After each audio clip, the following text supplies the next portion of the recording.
وعلیکم السلام ورحمۃ حضرت اللہ وبرکاتہ۔ اسحاق علی سر، آپ سے مل کے بہت بہت خوشی ہوئی ہے کویت میں۔ رمضان کے بارے میں شاید ہم سب جانتے ہیں، پھر بھی آپ سے، آپ کے منہ سے تھوڑے لفظ سننا چاہتے ہیں۔ جی رمضان کی اہمیت کیا ہے، اور رمضان عید کو عید الفطر کئی کو بولتے ہیں؟ جی، سب سے پہلے تو شکریہ، آپ نے مجھے جو ہے اپنی بات پیش کرنے کا موقع دیا ہے۔ جہاں تک رمضان کا مہینہ ہے، یہ ایمان والوں کے لیے، مسلمانوں کے لیے ایک تربیت کا مہینہ ہے۔ اللہ تعالیٰ نے خود قرآن میں سورہ بقرہ کی 180 پر 3 آیت میں فرمایا ہے، جی یا ایھا الذین آمنوا کتب علیکم الصیام کما کتب علی الذین من قبلکم لعلکم تتقون۔ اے ایمان والو، تم پر روزے فرض کر دیے گئے ہیں جس طرح تم سے پہلے لوگوں پر، یعنی پہلے انبیاء پر، ان کی امتوں پر بھی فرض کیے تھے۔ لعلکم تتقون، اب تم سے امید کرتے ہیں کہ تمہارے اندر تقوی پیدا ہوگا، خدا خوفی پیدا ہوگی، اللہ کا ڈر پیدا کرو گے اپنے اندر۔ تو اس روزے کا اصل مقصد انسان اپنے اندر اللہ کو حاضر و ناظر جاننے کا جذبہ پیدا کرے۔ میں گھر میں رہوں، باہر رہوں، ملک میں رہوں، پردیس میں رہوں، کہیں بھی رہوں، اللہ مجھے دیکھ رہا ہے، میری ہر بات اللہ کو معلوم ہے، لہٰذا میں کوئی ایسا کام نہ کروں جس سے اللہ ناراض ہو جائے، اور ایسے کام کروں جس سے اللہ مجھ سے راضی ہو جائے۔ تو یہ جذبہ پیدا کرنے کے لیے اللہ نے روزے فرض کیا ہے۔ کیسے؟ دیکھیے، پانی حلال، کھانا حلال، بیوی حلال، یہ حلال چیزوں کو اللہ تعالیٰ نے صبح سے شام تک کے لیے حرام کر دیا۔ تو ہم خوشی کے ساتھ نہ کھاتے ہیں، نہ پیتے ہیں، نہ اپنے خواہشات پورے کرتے ہیں۔ جب اس طرح ایک مہینے بھر ٹریننگ دی جاتی ہے کہ تم کو، میں تمہارا رب ہوں، میں بولتا ہوں یہ ٹائم سے یہ ٹائم تک کھانا نہیں، پینا نہیں، خواہش پورا نہیں کرنا، تو ہم مان لے کے چلتے ہیں، تو پھر رمضان کے بعد کی جو 11 مہینے کی زندگی ہے، اس میں اللہ نے کچھ چیزوں کو حرام کر دیا ہے۔ جھوٹ نہیں بولنا، دھوکہ نہیں دینا، فریب نہیں کرنا، رشوت نہیں لینا، سود نہیں کھانا، زنا نہیں کرنا، شراب نہیں پینا، فلاں فلاں فلاں فلاں، تو پھر وہ حرام ہے۔ تو اس سے میں نے منع کیا تھا، صرف رمضان میں کیوں رکے تم کھانا پانی چھوڑے، رمضان کے بعد یہ کیوں نہیں چھوڑتے؟ اسی لیے تو ہم نے روزہ رکھا، تم پر فرض کیا ہے۔ لہٰذا قرآن میں سورہ اسی آیت کے بعد کی آیت میں آتا ہے کہ فمن شہد منکم الشہر فلیصم، جو تم میں سے رمضان کے مہینے کو پالے وہ روزہ رکھے، چونکہ روزے کے ذریعے سے قرآن سے تم ہدایت حاصل کر سکتے ہو۔ ہدایت حاصل کرو گے تو اچھے پکے سچے پکے مسلمان بن جاؤ گے، جنت کو جانے کے مستحق بنو گے۔ اگر تم روزے نہیں رکھو گے تو تمہارے اندر تقویٰ پیدا نہیں ہو سکتا۔ لیکن روزہ رکھ دینے کے بھوکے پیسے رہنے سے روزہ نہیں ہوتا۔ اس احساس کا ذکر ہونا ضروری ہے کہ میں اللہ کے لیے اب بھوکا ہوں، اللہ کے لیے پیاسا ہوں، اللہ کے لیے میں اپنی خواہش کو کنٹرول کر لیا ہے، چونکہ وہ میرا مالک ہے، وہ میرا خالق ہے، میں اس کا بندہ ہوں، اس کی مرضی کے خلاف نہیں جاؤں گا۔ یہ نیت آپ رمضان کے بعد بھی ہونا چاہیے، مگر افسوس کہ اکثر مسلمان یہ نیت نہیں کرتے۔ سب لوگ کھا رہے ہیں تو ہم بھی کھا لیں، سب سحری کر رہے ہیں ہم بھی سحری کر لیں، سب افطاری کر لیں افطاری کر لیے، بلکہ رمضان کے علاوہ کسی مہینے میں اتنا نہیں کھاتے جتنا کہ رمضان میں کھا لیتے ہیں، اتنے آئٹمس کھاتے ہیں۔ تو ہمارا بعض لوگوں کو مذاق بن گیا ہے کہ کھانے پینے کا مہینہ ہے، حالانکہ بھوکے رہنے کا مہینہ ہے۔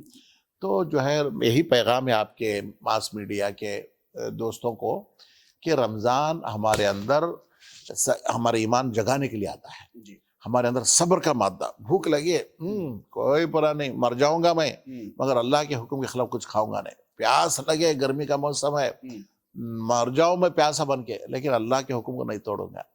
جوانی ہے، خواہش ہے، بیوی ہے، سب کچھ ہے، لیکن اللہ نے منع کر دیا، میرا رب ہے، میں یہ کام نہیں کروں گا۔ تو یہ جذبہ پیدا ہو جانا، یہیں سے اس کی ترقی، اس کے اندر انقلاب شروع ہوتا ہے، صحیح معنی میں مجاہد بنتا ہے، صحیح معنی میں مسلمان بنتا ہے۔ تو یہ روزہ ہماری تربیت کا بڑا بہترین ذریعہ ہے۔ تو اسی نیت سے، اسی جذبے کے ساتھ ہم کو روزہ رکھنا ہے۔ اگر ایسا رکھیں گے تو اللہ کے نبی نے فرمایا، من صام رمضان ایمانا و احتسابا غفر له ما تقدم من ذنبه، جو ایمان کے ساتھ اللہ سے اجر حاصل کرنے کے لیے رمضان کے روزے رکھے گا، اللہ اس کے پچھلے سارے گناہ معاف کر دے گا۔ کتنی بڑی بات ہے۔ اسی طرح کہا، من قام رمضان ایمانا و احتسابا غفر له ما تقدم من ذنبه، جو ایمان کے ساتھ اللہ سے اجر حاصل کرنے کے لیے رمضان کی راتوں میں کھڑا رہا اللہ کے سامنے، تراویح پڑھا، قیام کیا، تہجد پڑھا، اللہ اس کے پچھلے سارے گناہوں کو معاف کر دیتے. اگر ایسا نہیں ہے، صرف ٹائم پاس کرنا ہے، دوستوں کو خوش کرنا ہے، لوگوں کو بتانا ہے میں بھی رمضان میں ہوں، تو ایسے لوگوں کے لیے اللہ کے نبی نے فرمایا کم من صائم لیس لہ من صیامہم الا الجوع والعطش. کتنے لوگ ایسے ہیں روزہ رکھنے والے جن کو روزہ رکھنے سے بھوکے پیاسے رہنے کے سوا کیا بھی ایک پیسے کا ثواب ملنے والا نہیں ہے.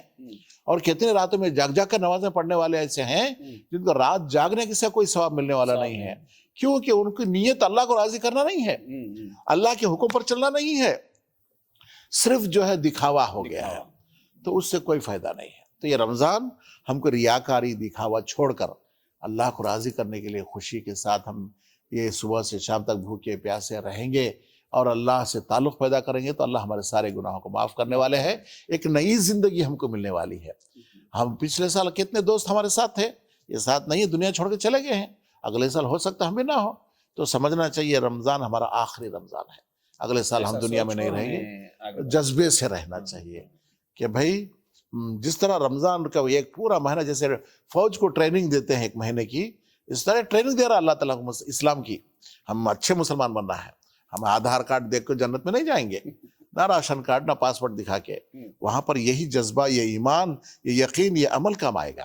لہٰذا یہ آخری رمضان سمجھ کر ہم کو خوشی کے ساتھ اللہ کے حکم پر چلنے کی نیت کرتے ہوئے، اگر ہمارے روزے قبول ہوئے کیسے معلوم ہونا ہم کو؟ رمضان سے پہلے کی زندگی میں رمضان کے بعد کی زندگی میں فرق پڑ گیا. پہلے ہم منمانی زندگی سے کرتے تھے، رمضان کے بعد ہماری زندگی میں فرق آ جائے. نمازوں کی پابندی، روزوں کی پابندی، قرآن کی تلاوت، ماں باپ کی خدمت، پڑوسیوں کے ساتھ اچھے تعلقات، حلال حرام کی تمیز، رشوتوں سے، سود خوری سے، دھوکے بازی سے ہم بچ گئے، سمجھو ہمارے روزے قبول ہو گئے. نہیں ہے بھائی، پہلے کی طرح روز چلتا ہے، رفتار بے ڈھنگی جو پہلے تھی سب بھی ہے، تو کوئی روزے نہیں، کوئی نماز نہیں، دنیا کو دکھانے کے لیے ہو جائیں گے. اللہ مسلمانوں کو اس رمضان کا صحیح سبق حاصل کرنے، اپنے اندر تقوی پیدا کرنے کی توفیق عطا فرمائے. جزاکم اللہ خیر. وہ جو لاسٹ کوشچن کا آنسر نہیں ہے آپ سے، کون سا؟ رمضان عید کو عید الفطر کیوں کہتے ہیں؟ اس میں رمضان شروع کرنے کے تعلق سے ہو یا ختم کرنے کے تعلق سے ہو، اللہ کے نبی کا ایک فرمان ہے، سومو لرؤیتہ، جب تم چاند دیکھو، نلونگ کا چاند دیکھو تو روزہ شروع کرو. وافطروا لرؤیتہ، جب تم دوبارہ شوال کا چاند دیکھو تو افطار کر لو، چھوڑ دو روزہ. تو مطلب کیا ہے کہ رمضان یہاں کو ختم ہوگا، اب یہاں سے ہم کھا پی سکتے ہیں بول کے. یہ کھانے پینے کی عید ہے، اسی لیے عید کے دن روزہ رکھنا حرام ہے. وہ کھانے پینے کا دن ہے، خوشی منانے کا دن ہے. اللہ تعالیٰ نے ایک مہینہ ہمارا کورس پورا کروایا ہے، ٹیسٹنگ لیا ہے، تو ٹیسٹنگ میں کامیاب ہو گئے ہمیں. لہٰذا اس دن خوشی سے اچھے کھائیں گے، کھلائیں گے، غریبوں کو کھلائیں گے، صدقہ فطر ادا کریں گے تاکہ غریب بھی خوش ہو جائے، ان کی بھی عید ہو سکے، رشتہ داروں کو مدد کریں گے. تو عید الفطر اس لیے کہتے ہیں کہ وہ عید کے دن جو ہے ہم جو ہے روزہ نہیں رکھیں گے، اور خود بھی کھائیں گے، اپنے رشتہ داروں کو بھی کھلائیں گے، غریبوں کو کھلائیں گے. وہ کھانے کھلانے کی عید ہے. ایک مطلب یہ ہے.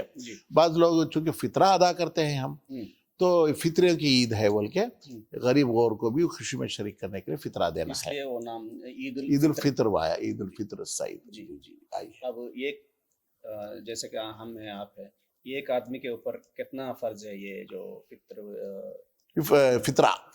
تو دیکھیے ہندوستان میں اگر ہے، وہاں کے علماء نے وہ سا وغیرہ کے جو قانون ہے اس کے تحت یہ فیصلہ کرے ہیں. وہ ہمارے پاس کڑپا ڈسٹرکٹ میں ایک آدمی کا 90 روپے 100 روپے ہوتا ہے، تو 100 روپے کا مسئلہ روپیوں میں، اصل میں روپے نہیں ہے، چاول ہے، گیہوں ہے، منقع ہے، ایسی چیزیں ہیں، لیکن آج کل لوگ روپے کو سمجھتے ہیں، اس لیے 100 روپے فطرہ ہمارے ہاں مقرر کرے ہیں. لیکن تمہیں کویت میں بیٹھ کر 100 روپے دیتے ہو تو نہیں چلے گا. کویت میں کھا پی رہے ہیں تو کویت کے ہاں فطرہ کتنا بنتا ہے؟ کتنا؟ 1 دینار ہے. 1 دینار ہے، تو 1 دینار آپ کو انڈیا کے 280 روپے کچھ بنتے ہیں. اگر آپ 300 روپے بھی 300 روپے بھی یہاں کے حساب سے دینا پڑے گا. جو کویت میں ہے، کویت میں رہ کر فطرہ ادا کرنا ہے تو یہاں کے حساب سے ادا کرنا ہے.